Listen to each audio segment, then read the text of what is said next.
Bonjour. Dans le cadre d'un Master 2, ingénierie en formation d'adultes, que j'effectue à l'Université Paris-Ouest Nanterre Université, je dois synthétiser et analyser un texte portant sur les activités du travail.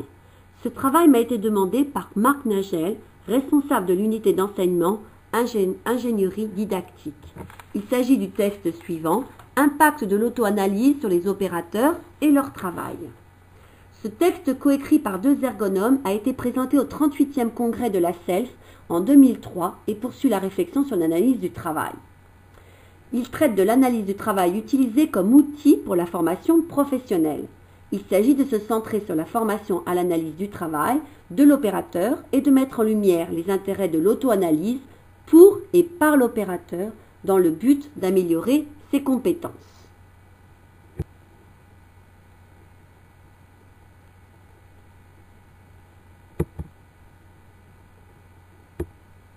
Je viens donc de rappeler les thèmes.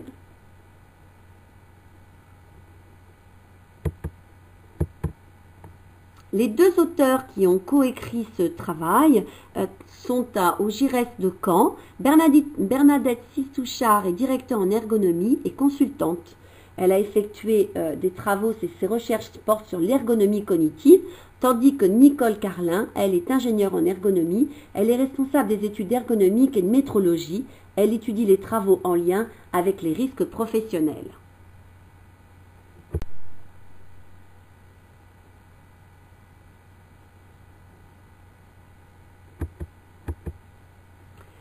Lorsque l'ergonomie a commencé à mettre en place des formations à l'analyse du travail, elles divergeaient dans leur enseignement. Il en existait deux types.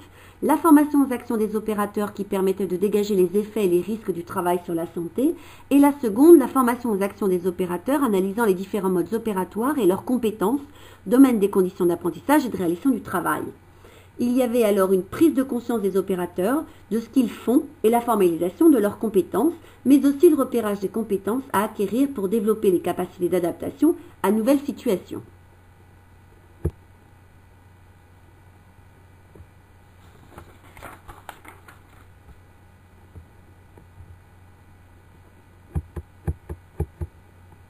Aujourd'hui, il est davantage question de mener des réflexions formation sur les activités de travail et les deux auteurs, ergonomes, poursuivent des recherches à partir des résultats de trois expériences menées par Clos en 1997, Mandy en 1998 et Sistouchard sur les outils qu'ils ont explorés, l'autoconfrontation croisée, l'ARCAV, qui sont des activités de réflexion collective assistées par vidéo, et l'auto-analyse individuelle celle-ci.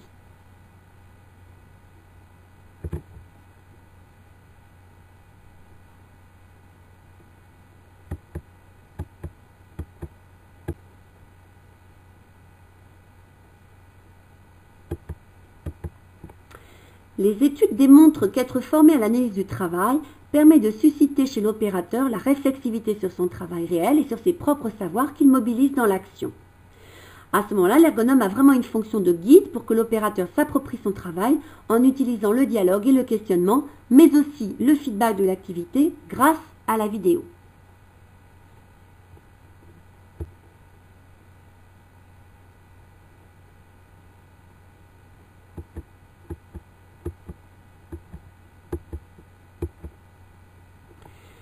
Ainsi, grâce à ces réflexions formation, l'opérateur devient réflexif sur son travail réel et ses propres savoirs mobilisés dans l'action.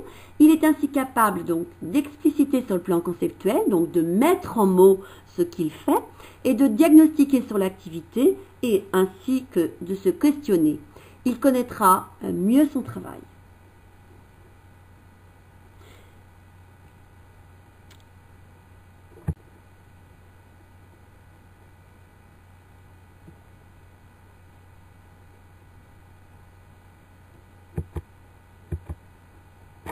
L'ergonome a une place essentielle dans ce processus de formation puisqu'il accompagne et il a donc une fonction de guide, aider à cheminer l'opérateur et puis aussi facilitateur d'échange et de questionnement grâce, comme je l'ai dit tout à l'heure, au feedback qu'il fera par l'intermédiaire de la vidéo.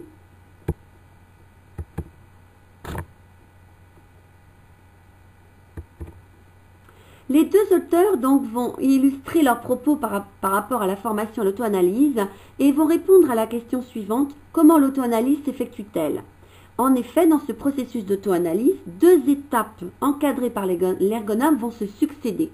La première étape consiste à se focaliser sur l'observation et la description de l'activité du travail. L'activité de travail est filmée avec des données en images, regardées puis décrites, et les opérations d'exécution sont nommées. Une confrontation entre l'observation et la verbalisation en temps réel est entamée. Elle permet aussi une mise à distance de ce qui vient d'être regardé. La seconde étape, elle, est consacrée à l'explicitation, et c'est Vermèche le premier qui a parlé de ces entretiens d'explicitation, et à l'analyse des éléments des actions. Ces deux temps seront nécessaires pour passer à l'étape de conceptualisation de l'activité. Ça, c'est Vergniaud qui nous en parle le mieux.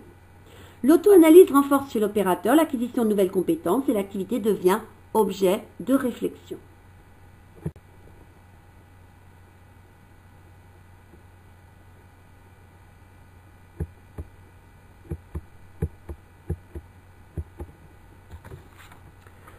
Nos deux auteurs nous font part donc des résultats de deux études qu'elles ont effectuées auprès d'opérateurs travaillant en centre de thalassothérapie et auprès de cuisiniers dans le cadre d'une formation en alternance. Il s'agit donc de formation à l'auto-analyse des tuteurs et des apprentis et de son usage en situation de travail pour les deux catégories d'opérateurs.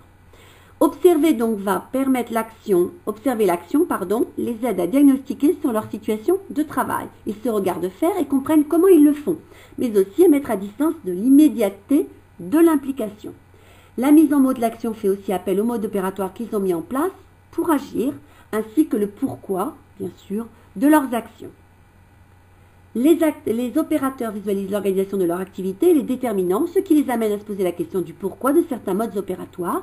Ils sont ainsi capables de prendre conscience des moyens cognitifs qu'ils emploient pour mener à bien une action. La compréhension de l'importance de dire et d'expliciter par le tuteur et d'interroger pour l'apprenti permettent à la réflexivité sur l'action de s'enclencher.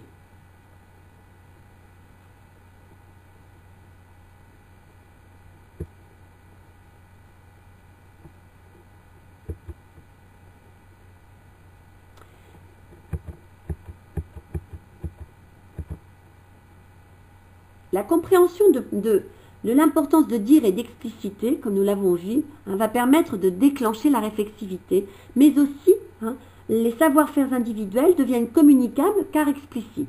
L'objectif premier de l'ergonome, ensuite, donc, est d'aider à transformer la vision du travail réel et de comprendre, voire de penser autrement l'organisation du travail. Cette capacité développée, l'opérateur sera en mesure de réfléchir à l'anticipation aux invariants opératoires. Il sera donc capable de raisonnement.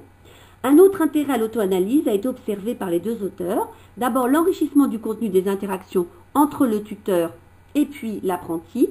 Le tuteur, lui, grâce à la formation, a développé des capacités de décomposition des actions et a pu être plus précis avec les apprentis sur le pourquoi des actions. Ses propres compétences professionnelles se développent.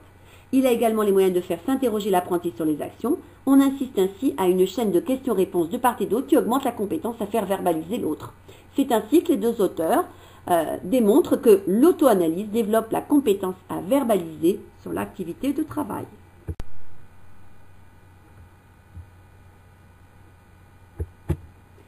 En conclusion de ce texte, l'auto-analyse utilisée comme outil par les ergonomes facilite la réflexion sur l'activité et sur les compétences des opérateurs.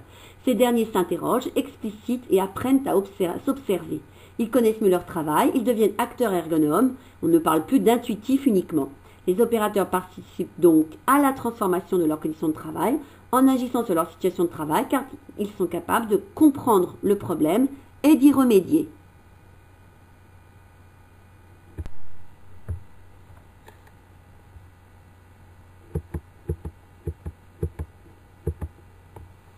Cette lecture a suscité certains questionnements en moi, et notamment sur les conditions requises en amont à l'utilisation d'auto-analyse. En effet, la mise en visibilité de la façon dont le professionnel connaît ou méconnaît son travail peut susciter des mécanismes de défense ou des polémiques. C'est pourquoi il me paraît intéressant d'aborder la notion d'autorisation en amont et l'envie ou non de se pencher pour l'opérateur sur son travail, parce qu'il s'expose et que les risques de jugement d'efficacité et de performance sont bien présents. L'auto-analyse donc ne me semble possible que si les acteurs sont volontaires. D'ailleurs, pour tous ces acteurs, on peut se poser la question de savoir s'ils sont tous capables de se remettre en question et de s'auto-analyser. Et de quelle manière d'ailleurs peut-on aider l'apprenant à développer cette capacité à conscientiser son activité et à savoir analyser.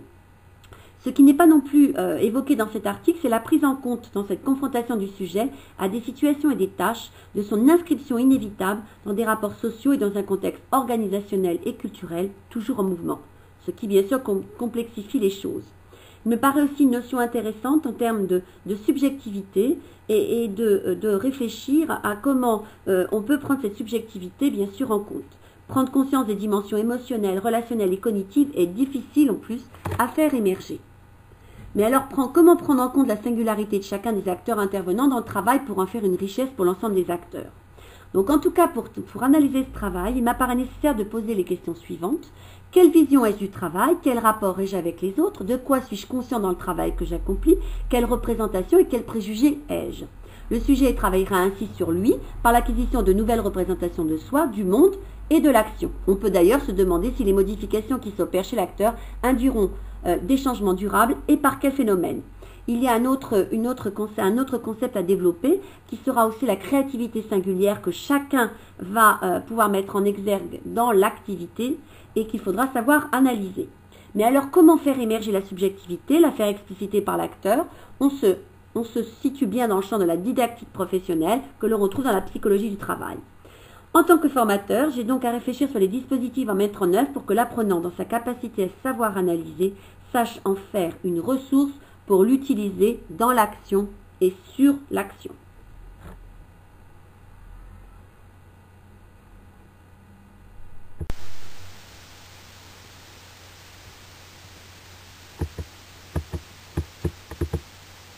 Il est temps maintenant pour moi de parler des perspectives de transférabilité à l'IFSI où je travaille.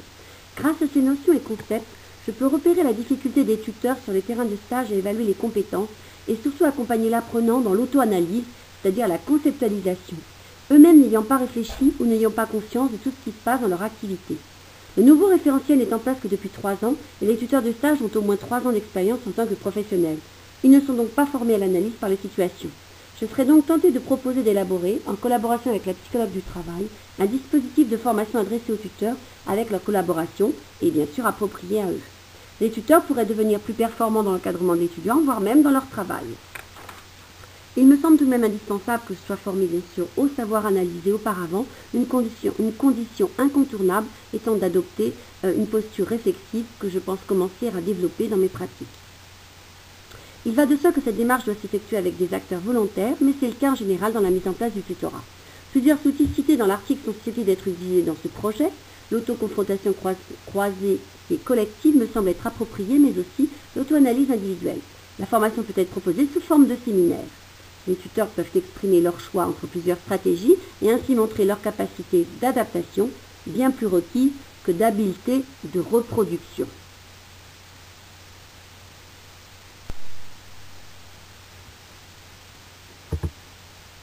Et pour terminer ce travail, je voudrais simplement citer une réflexion de Marc Nagel et de Pourrières lors d'une conférence tenue en 2010. L'individu est en même temps produit et producteur de son environnement et en tout cas de ses actions et des changements qu'il suscite. Je vous remercie de votre attention.